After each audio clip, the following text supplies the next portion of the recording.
Ladies, if you're walking less these days, whether it's due to sore knees, balance issues, or just plain fatigue, please don't ignore it.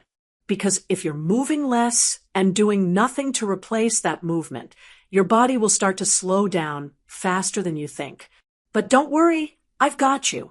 As a woman in my 70s, I've learned that even when we walk less, there are 6 incredibly powerful things we can do instead to stay strong, sharp, and independent. And trust me, number 6, most doctors don't even talk about it. So stick with me to the end and tell me in the comments, which of these will you try this week? And while you're here, please give this video a like and subscribe so we can keep growing our little community of savvy, smart older women. 1. Strengthen without strain, chair-based resistance workouts. I'll be honest with you. When I started walking less, it wasn't by choice. It crept up slowly. A little stiffness here, a bit of soreness there. Then one day, I realized I was sitting far more than I was standing. That frightened me because I knew the less you move, the faster you lose strength. And that loss of strength, that's what steals our independence. Not age, not wrinkles, not even memory. Muscle loss is the silent thief. But what most women don't realize is this. Even if you can't walk as much, you can still build strength safely and effectively from a chair. I started with resistance bands, which you can order online for just a few dollars. I'd sit in my favorite armchair, loop a band under my feet, and gently pull upward, working my biceps and shoulders. Then I'd press the band outward, working my chest and upper back.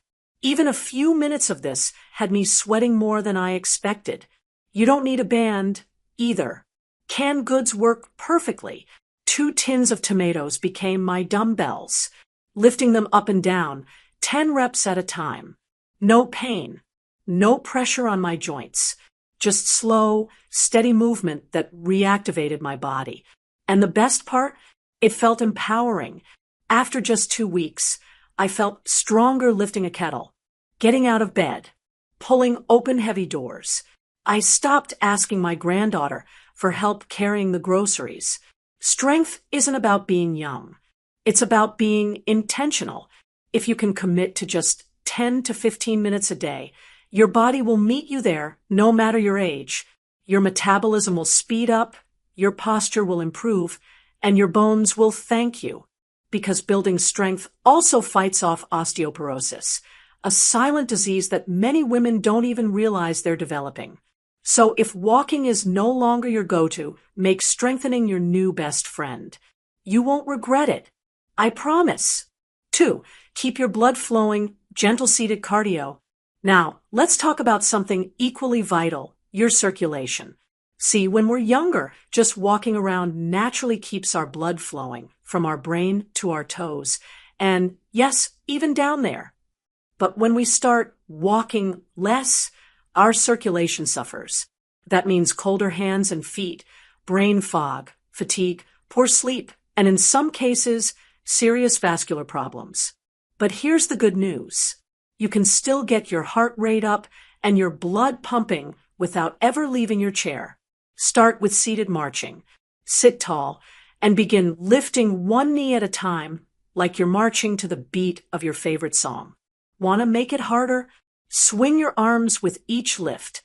Even 30 seconds of this will raise your heart rate gently and safely. Then try arm punches. Sitting straight, punch one arm forward, then the other like a slow-motion boxing match. It gets your upper body involved and really revs up the blood flow to your shoulders, neck, and chest. Another favorite of mine, seated jumping jacks.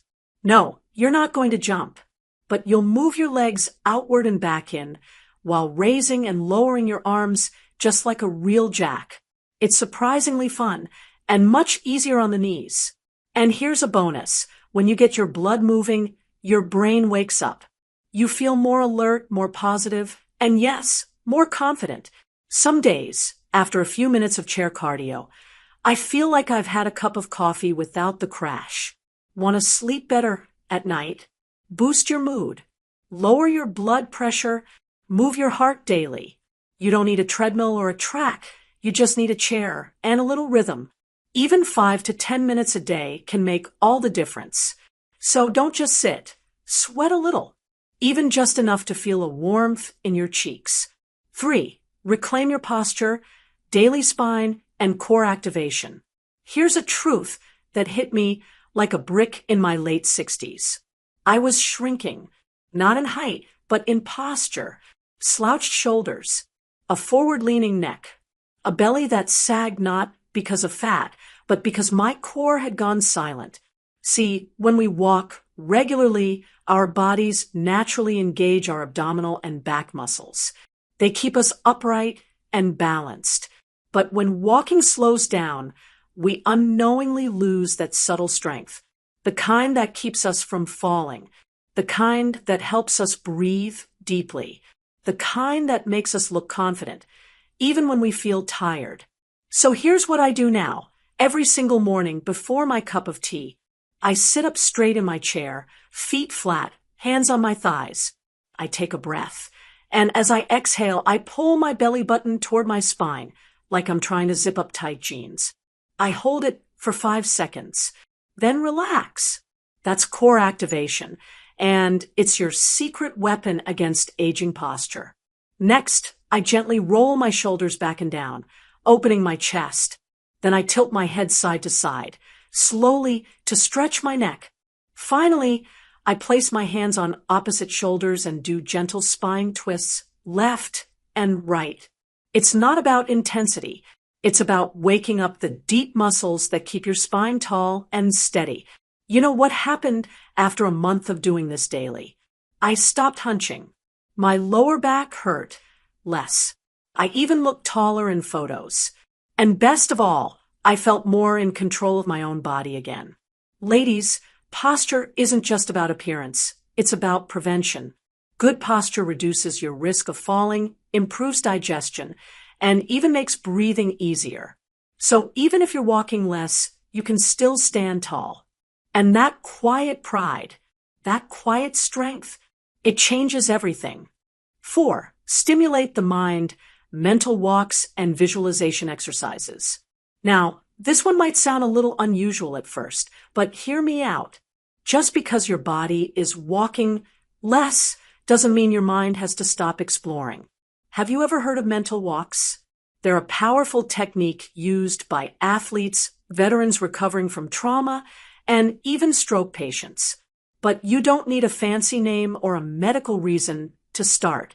I started doing these when my knees were too sore to go outside. I'd sit by the window, close my eyes, and imagine myself walking through the botanical gardens I used to love visiting. I pictured the gravel underfoot crunching softly, the gentle sway of eucalyptus trees, the feel of the sun on my skin. I even imagined chatting with a friendly passerby. And you know what? My body relaxed. My breath deepened. My heart rate steadied. It felt real because to your brain, it is real. Studies show that mental visualization can activate the same neural pathways as actual movement. It can improve balance, memory, and even reduce anxiety. Sometimes I go for a mental walk along the beach I haven't seen in years. I imagine dipping my toes in the water, the scent of salt in the air, and the wind tugging at my hair. Other days, I visit the bakery from my childhood. The brain lights up like a Christmas tree when we go somewhere meaningful, even in imagination. If you're feeling stuck inside your home, your mind doesn't have to be stuck too. You can go on adventures. You can revisit favorite moments.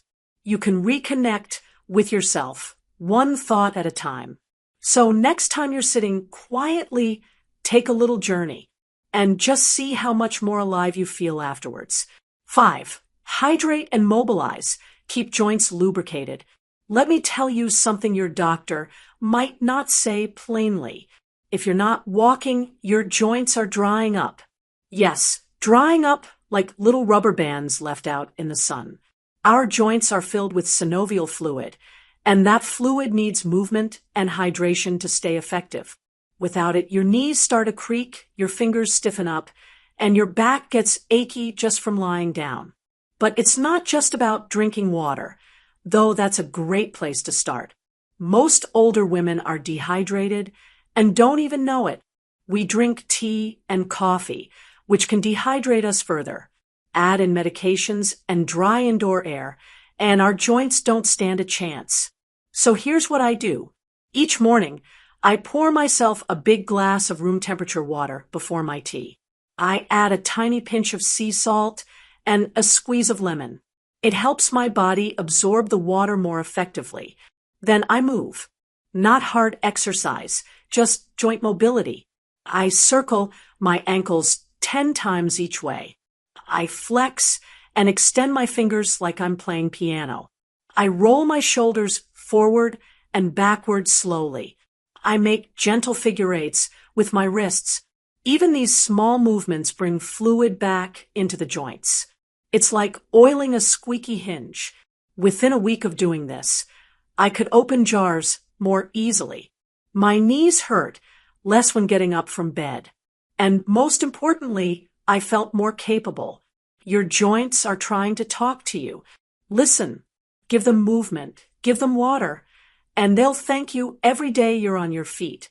6. Reconnect with purpose. Move your spirit, not just your body.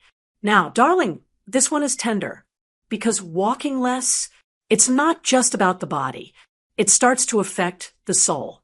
When we stop going out as much, when we lose the rhythm of walking to the post office or chatting with neighbors on the street, something shifts. We start feeling invisible, forgotten, even a little lost. That's not something a resistance band can fix. But here's the truth. Even if you move less with your feet, you can move more with your spirit. You still have purpose. You still have fire. You still have something to say. For me, it started small. I began writing letters to my grandchildren, not just birthday cards, but stories from my childhood. They call them nanny letters now. I leave voice notes to my oldest friend in Canada. I bake scones and leave a plate for my neighbor. Every small action is a movement of the soul. And you know what happens when your soul starts dancing again? Your body follows. Your eyes brighten. You sleep better. Your aches feel lighter. So here's what I want you to do this week. Call someone you've lost touch with. Start a gratitude journal. Just 3 lines each day. Try something new, even if it's just learning a new recipe or a puzzle. Sing while you wash dishes. Hum in the shower. Light a candle and just sit with yourself in peace. Purpose doesn't come from walking miles. It comes from moving toward what makes you feel alive. And if you're reading this thinking, but I don't know what that is anymore, I'll tell you a secret. Just start giving again. Your time, your stories, your attention. And watch how fast that purpose finds you.